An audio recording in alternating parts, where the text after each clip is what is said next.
NCERT 9th class exercise 1.3 continuation problems. Problem number 3. Express the following in the form P by Q, where P and Q are integers and Q not equal to 0. ఈ third question లో వచ్చేసి 3 చిన్న questions ఇచ్చారు. వాటిలో ఫస్ట్ది 0.6.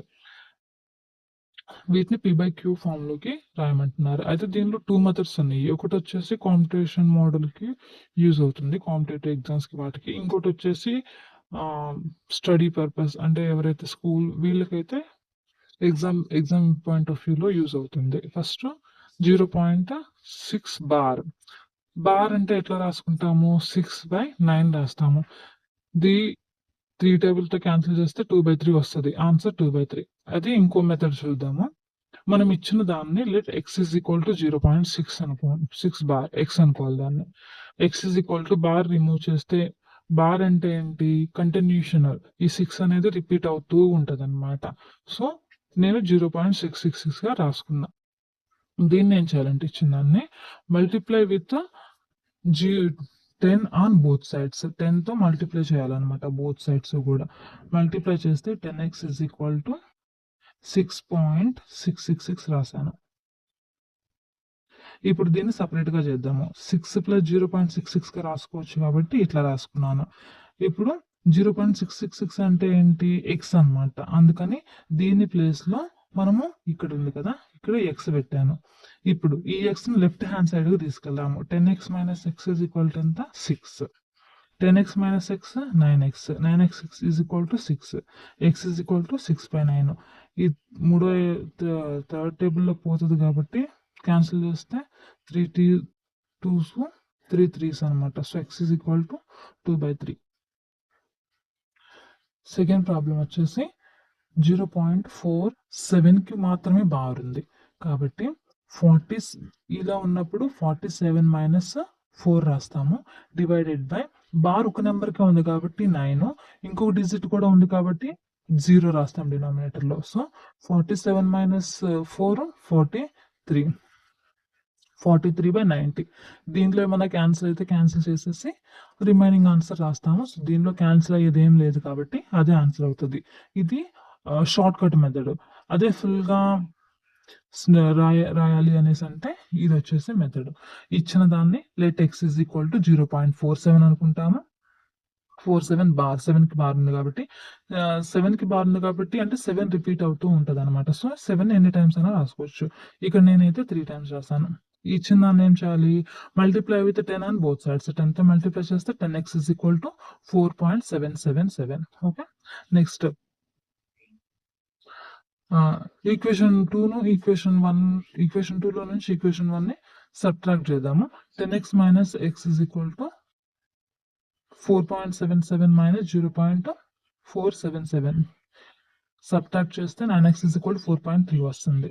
9x is equal to ఈ point remove చేయాలంటే ఏం చేయాలి? ఒక డిజిట్ తర్వాత పాయింట్ ఉంది కాబట్టి డినామినేటర్ లో 10 వేస్తాము. అదే 2 డిజిట్స్ తర్వాత పాయింట్ ఉంటే డినామినేటర్ లో 100 వేస్తాం అనమాట.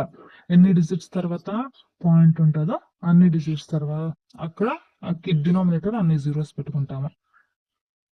x is equal to 43 ఈ 9 ఇటువైపు వస్తే 10 × 9 90. ఏమైనా క్యాన్సిల్ అవుతుంది ఏం చూసుకోవాలి, ఏది అవ్వట్లేదు కాబట్టి 0.47 బార్ is equal to 43/90 అనేది ఆన్సర్.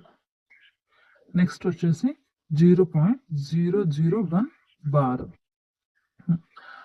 1 డివైడెడ్ బై, ఎందుకంటే ఇక్కడ 1 ఉంది కాబట్టి 1 డివైడెడ్ బై ఎన్నిటికి బార్ ఉంది? 3 డిజిట్స్ కి బార్ ఉంది కాబట్టి ఇక్కడ 3 9s వేస్తాము. దీనికి ఆల్టర్నేట్ మెథడ్ ఏంటి? ఇచ్చిన దాన్ని x అనుకోవాలి. x is equal to 0.001 bar. బార్ని ఇంకా ఎక్స్టెండ్ చేసుకున్నాము. 0.001 0.001. Next multiply with 1000 on both sides. 1000 తో మల్టిప్లై చేస్తే అప్పుడు ఇంత వస్తుంది అనమాట. 1.001 ఇప్పుడు దీన్ని సపరేట్ గా రాసుకుంటే 1 + 0.001 వస్తుంది. దీని వాల్యూ ఎంత మనకు తెలుసు. దీని వాల్యూ ఎంత? x. So 1000x is equal to 1 + x. x ని లెఫ్ట్ హ్యాండ్ సైడ్ తీసుకెళ్తే మైనస్ అవుతుంది కదా. సో దీన్ని సబ్ట్రాక్ట్ చేస్తే ఎంత వస్తుంది? 99999 x is equal to 1. So x is equal to 1 by 999. ఇది అన్నమాట final answer. Express 0.999 and so on in the form P by Q. Are you surprised by your answer with your teacher and classmates? Discuss why the answer makes sense. First, అసలు ఇచ్చిందని let X అనుకున్నాము. Let X is equal to 0.9999 and so on. Multiply ఈ both sides కూడా 10తో multiply చేద్దాము. 10తో multiply చేస్తే 10x is equal to 9.999 రాస్తాము. దీన్ని expansion formula రాస్తే 9 ప్లస్ 0.99 గా వస్తుంది అనమాట. మనకి 0.999 అంటే ఏంటి? ఎక్స్. కాబట్టి దీని ప్లేస్ లో ఎక్స్ పెట్టుకుంటాము. సో ఈ ఎక్స్ ని ఇప్పుడు లెఫ్ట్ హ్యాండ్ సైడ్ కి తీసుకెళ్దాం. లెఫ్ట్ హ్యాండ్ సైడ్ కి తీసుకెళ్తే 10x minus x is equal to 9. So ఇప్పుడు సబ్ట్రాక్షన్ చేస్తే 9x is equal to 9. 9 cancel అవుతుంది కాబట్టి x is equal to 1 అన్నమాట. What can be the maximum number of digits be in the repeating block of digits in the decimal expansion of 1/7? Perform the division to check your answer. 1/7 ని divide చేస్తే maximum ఎన్ని digits వస్తాయి అని చెప్పేసి అడుగుతున్నారు. So దీన్ని ఇదంతా process చేస్తే ఇదంతా డివిజన్ మెథడ్ చాలా పెద్దది అనమాట. దీన్ని చేస్తే మనకు టోటల్ గా కూడా the maximum number of digits in the coefficient of 16. Total digits ఎన్ని వస్తాయి అంటే కోఎఫిషియంట్ లో 16 డిజిట్స్ వస్తాయి అనమాట. ఇదంతా కూడా division process.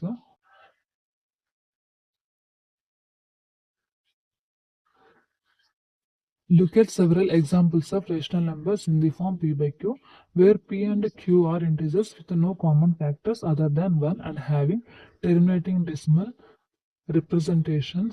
Can you guess what property Q must satisfy?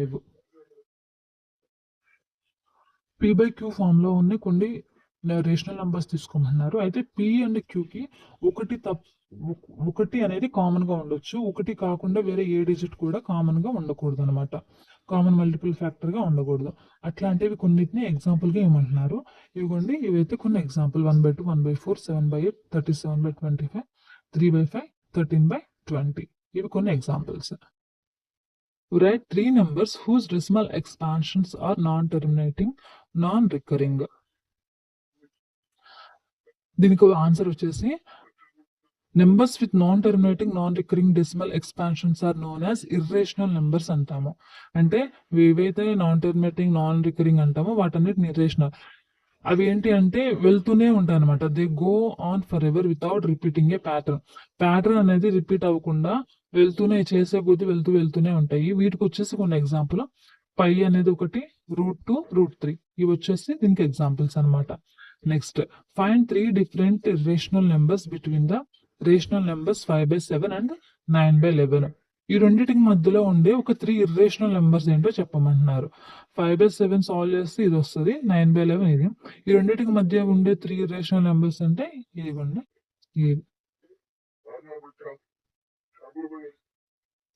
Classify the following numbers as rational or irrational. మనకి కొన్ని ప్రాబ్లమ్స్ ఇచ్చారు, ఒక 5 ఇచ్చారు. వాటిని రేషనలా ఇర్రేషనలా చెప్పమంటున్నారు.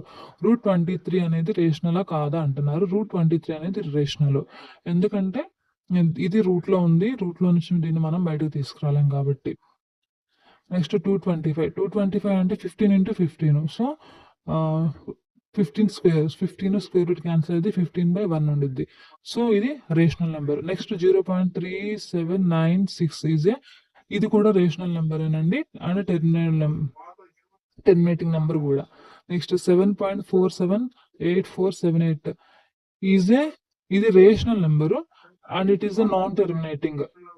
అంటే ఇదేంటంటే 478 పాయింట్ తర్వాత ఉండే 478 అనేది ఇన్ఫైనైట్ టైమ్స్ రిపీట్ అవుతూనే ఉంటది అనమాట. Next 1.10 100 1000 140. It is an irrational number because it is a non-terminating and non-recurring decimal.